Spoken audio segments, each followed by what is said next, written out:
मैंने पूरी फिल्म देख ली, तुमको समझ में नहीं आप अभी भी किल और एनिमल को मास्टरपीस समझ रहे हो। तो आज मैंने दो फिल्में देखी, एक कन्नाडा इंडस्ट्री से यूआई द मूवी और एक मलयालम इंडस्ट्री से मार्को। अब दोनों मैंने हिंदी डब में देखा है और आप लोग को बता दो कि अगर ये वीडियो आप स्मार्ट लोग देख रहे हो तो ही आगे देखना, वरना स्किप कर सकते हो। अगर आप 10वीं पास हो तो ही मेरे बातों से सहमत हो सकते हो, मुझे लगता है। तो आओ यार शुरू करते हैं। पहले बात करेंगे हम यूआई द मूवी की। इस फिल्म के जो डायरेक्टर, राइटर, एक्टर उपेंद्र जी, उनको भाई चरण स्पर्श यार, मतलब वो बंदे का अब तक की जितनी भी फिल्म उन्होंने डायरेक्ट की है, एक्ट की, उन सबको साइड रखो। अगर स्मार्ट हो तो सब चीज को साइड रखो और इसी फिल्म की बात करेंगे हम लोग। तो मैं एक ही चीज बोलूंगा कि भाई कन्नाडा इंडस्ट्री में ना जो कन्नाडा इंडस्ट्री में माल मिलता है ना मार्टिन यूआई जैसी फिल्म बनाने के लिए, वो भाई मुंबई में भी सप्लाई कर दो, क्योंकि यहाँ के डायरेक्टर को पता ही नहीं है, वो एक गंदी फिल्म में भी अच्छी चीज कुछ ना कुछ बना देते। लेकिन आप लोगों को तो भाई सैल्यूट है। मतलब उपेंद्र सर ने, हम मुझे लगता है कि मुंबई में अपना गणपति के बीच में आए रहेंगे और उन्होंने देख लिया कि ओ भाई गणपति में तो ये लोग नाटक विटक रखते रहे, तो यही सेट उठा के मैं अपने फिल्म में डाल दूंगा, और वहीं से चीजें चालू हो जाती है। मतलब कि फिल्म के स्टार्टिंग में ही लिख के आता है कि if you are intelligent then please go out of the theatre. लेकिन मैं डरा बादल से चूतिया बदला, जब मैंने पूरी फिल्म देख ली, 2 घंटा 2.5 घंटे की पिक्चर थी और उपेंद्र जी बीच में आ जाते कि मैं हूं कल की भगवान। उनका डबल रोल है, एक आता है और बोलता है मैं हूं कल की भगवान, घोड़े पे सवार होके आता है और ऐसा लगता है ऊपर गधा बैठा हुआ है। और फिर उसके बाद जो दूसरा भाई रहता है वो किसी के पीछे के होल में घुस गया जहां से उसको निकल के बाहर आना रहता है। मतलब एक सीन आता है जहां पर एक भाई, कल की भाई, सत्या को एक रूम में बंद कर देता है और बोलता है तेरे पास दिमाग है तो इधर से बाहर निकल, और वो पूरा अंधेरे जगह पे रहता है और आपको लगता है कि कहीं अंदर से निकल रहा है। मतलब क्या ही बंदा है। और फिल्म के अंदर एक एक्ट्रेस भी डाला है, वो आती है और क्रिंज एक्टिंग करती है, सत्या मुझसे प्यार करता है, सत्या मुझसे प्यार करता है, सत्या तेरी मैं की। मतलब कि भाई उसको क्यों डाला है फिल्म के अंदर। और फिल्म के अंदर सनी लियोनी भी है जिनका आवाज सिर्फ यूज किया, मतलब पूरे फिल्म के अंदर ये बीजीएम बज रहा है, ये बीजीएम बज रहा है। आप सोचो फैमिली के साथ आप जाके देख सकते हो। और फिल्म के अंदर एक और बीजीएम बज रहा है, मतलब कि भाई क्या ये बीजीएम डाला है फिल्म के अंदर। और सेट तो आप लोग ने इतना इतना डिजाइन किया है कि भाई मजा आ गया। एक चीज भी रियल लगता है, एक चीज भी अगर रियल लग जाए ना तो मैं चैनल उड़ा दूंगा। मतलब इतना फेक सेट, इतना फेक सेट, कहीं भी आपको ऐसा नहीं लगेगा कि मैं फिल्म देखने बैठा। आपको लगेगा कि भाई ये इतना क्रिंज, इतना वियर्ड फिल्म कोई, मतलब स्टार्टिंग का 20 मिनट बनाने के बाद भी नहीं सोच सकता था कि भाई ये कैसा है। और अभी इनके फैंस आएंगे और बोलेंगे भाई कि ये चीज है ना सिर्फ स्मार्ट लोग के लिए। हाँ भाई, अगर तुम 10वीं फेल और उपेंद्र सर को इतना स्मार्ट समझते हो ये फिल्म के लिए, तो आप हो भाई, आपको मेरा सैल्यूट है भाई, सैल्यूट है। अब एक चूतियो थोड़ा तो ग्रो हो जाओ, थोड़ा तो ग्रो हो जाओ। फिल्म की कहानी 2047 में शुरू होते है, जहां पर कलयुग एक चरम सीमा पे आ गए, जहां पर सब लोग सिर्फ स्वार्थ के लिए जी रहे हैं, जाति धर्म पे लड़ रहे हैं। और वहीं पर कलयुग, मतलब कल्कि का अवतार आता है जिसको उपेंद्र प्ले कर रहे हैं। और इतना गंदा, मैं तो बोलता हूं भाई इस फिल्म को तुरंत का तुरंत बैन कर देना चाहिए, क्योंकि भाई एज अ हिंदुइज्म, मतलब आपने एक भगवान, कल्कि भगवान का वर्ड यूज करके, नाम यूज करके इतना गंदा दिखा है, इतना गंदा, मतलब कि शर्म आ रहा था मेरे को, शर्म भी नहीं। मतलब मैं सोच रहा हूं भाई इतना चीप कोई सोच सकता है क्या।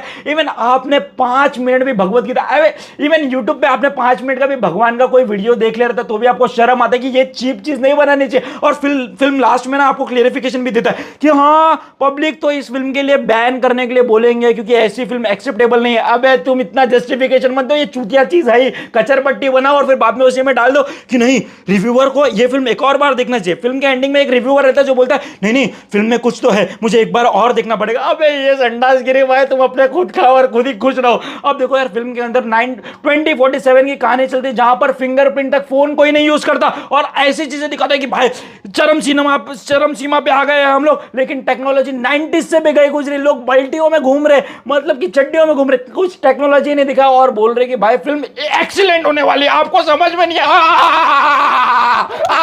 नहीं आ रहा समझ में, पागल हो गया मैं। उपेंद्र सर की फिल्म में नहीं देख पा रहा हूं, इसको देखने के लिए 20 साल लगेंगे, 20 साल। हाँ भाई मैं तो चूतिया हूं, मैं तो पहले भाई मेरा दोस्त ना जब अपने बाप के आंड में था ना तब इतना समझदार था कि ऐसी फिल्मों को चूतिया ही बोला जाता है। अगर आप भी सेलिब्रेट करना चाहते हो ऐसी फिल्मों को तो जाओ थिएटर अपनी गाल में। फिल्म की एडिटिंग की बात करो तो कोई भी क्लिप कहीं भी यूज कर दे, कहीं भी गाना आ जा रहा है, कहीं भी एक्शन आ जा रहा है, अच्छा ये पार्ट भी शूट किया, हाँ इधर ही डाल दो, इधर डालना से अरे डालो 15 मिनट हो गया एक गाना नहीं आ रहा है, एक गाना डाल दो। हाँ तेरा छोटा उससे भी छोटा मेरा है, तेरा छोटा तेरा, उससे भी छोटा मेरा। मतलब तुमने हिंदी डब में ऐसे चीजें दी है कि ऐसे ऐसा बोलो, और फिल्म के बीच बीच में कहीं भी आ जाए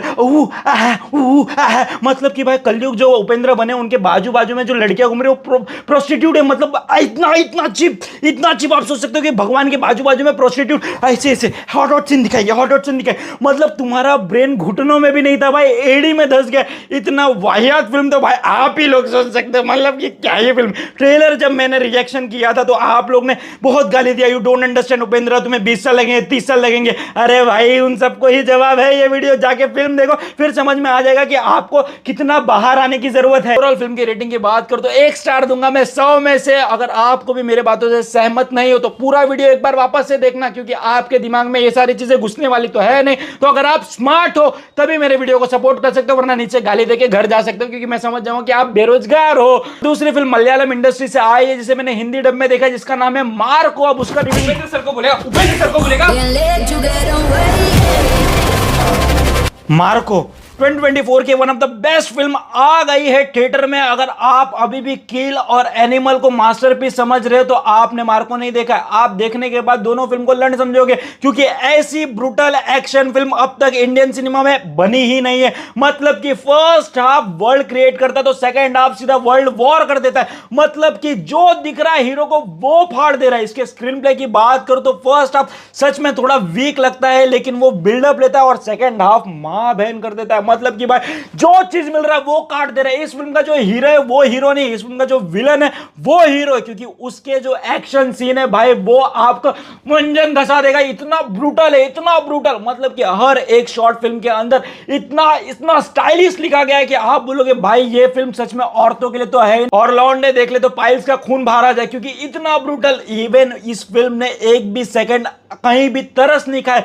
बच्चे बूढ़े औरत जो मिल रहा है उसको इतना ब्रूटली मारा है। मतलब हार्ट निकाल ले, किधर किधर हाथ डाला है आप सोच नहीं सकते, किधर किधर बाटला मारा है मुंह पे। भाई छोटे छोटे बच्चों को इतना ब्रूटल दिखाया कि आप इमेजिन भी नहीं कर सकते। परफेक्ट ए सर्टिफिकेट फिल्म इसको बोलते हैं भाई। मलयालम इंडस्ट्री स्टार्टिंग से तबाही मचा रहा था, एंडिंग में सारे फिल्म को खा गए। अगर आप अभी भी मार्को नहीं देखने जा रहे हो तो आप चूतिए हो। मां कसम खाता हूं अगर आपका पैसा वसूल नहीं हुआ तो मुझे फोन नंबर दे देना, मैं पेटीएम पे पैसा भेजूंगा। क्योंकि इस फिल्म के अंदर सिर्फ एक ही नेगेटिव पॉइंट है, वो है रवि बसु। ऐसा लगता है कि वो पटरी पे हकने जाते हैं, गाड़ी रेलगाड़ी का जो आवाज आता है उसी को अपने बीजीएम में डालते हैं, और हर फिल्म में सेम ही बीजीएम यूज करते हैं। क्योंकि सिर्फ एक ही जगह डिसअपॉइंट लगता है कि भाई इतना हैवी एक्शन सीन चल रहा है, वहां पर तुम्हारा बीजीएम क्या गाल बना रहा है। अगर आपको लगता है कि जॉन विक एक प्रॉपर एक्शन फिल्म थी तो आप लोगों को बता दो कि वो डायपर में, तो ये अंडरवियर में। इतनी हाई फिल्म है, मतलब कि भाई इंटरवल के बाद अगर एक सेकंड भी कहीं अगर आपको बोर हो जाए तो भाई पॉपकॉर्न के पैसे मैं भिजवा दूंगा। क्योंकि इस फिल्म का जो सेकंड हाफ है वो इतना फास्ट चलता है, एक सेकंड भी बिना खून के आपको फिल्म दिखेगी ही नहीं। और इतना हैवी इमोशन बिल्ड करता है, इतना हैवी इमोशन कि आपको लगता है कि भाई अब तो मैं भी मारूंगा। इस फिल्म का जो हीरो है उन्हीं मुकुंदन, उसका स्टाइल स्वैग देख के आपको केजीएफ के यश की याद आ जाएगी। लेकिन भाई इस बंदे ने जो लेवल का एक्शन किया है मजा आ जाता है। इवन इसका जो विलन था कबीर सिंह, भाई वो सिर्फ 25 मिनट के लिए फिल्म में आता है, लेकिन पूरा फिल्म वन साइडेड खा के चला जाता है। मैं बता रहा हूं भाई मलयालम इंडस्ट्री एक ऐसी इंडस्ट्री है जो वो फिल्म बनाती है जिसके बाद लोग उनको फॉलो करें, वो नहीं बनाती है जो चीज पहले ही बन चुकी है। मतलब कि भाई ये इंडस्ट्री से सच में यार अनएक्सपेक्टेड चीजें ही आती है। तो अभी भी आपके पास मौका है संडास जैसी यूआई फिल्म देखने का या फिर मास्टर क्लास बाय मार्को देखने का, तो आपके पास चॉइस है। इस फिल्म को मैं 5 आउट ऑफ 4.5 स्टार दूंगा मार्को। अगर कोई भी हालत में अगर इस फिल्म को अगर आप मिस करते हो तो सच में आपने इस साल की बेस्ट फिल्म मिस कर दिया। अगर आपको मेरा रिव्यू रिएक्शन पसंद आता है तो प्लीज लाइक शेयर सब्सक्राइब करो। मिलते हैं अगले वीडियो में।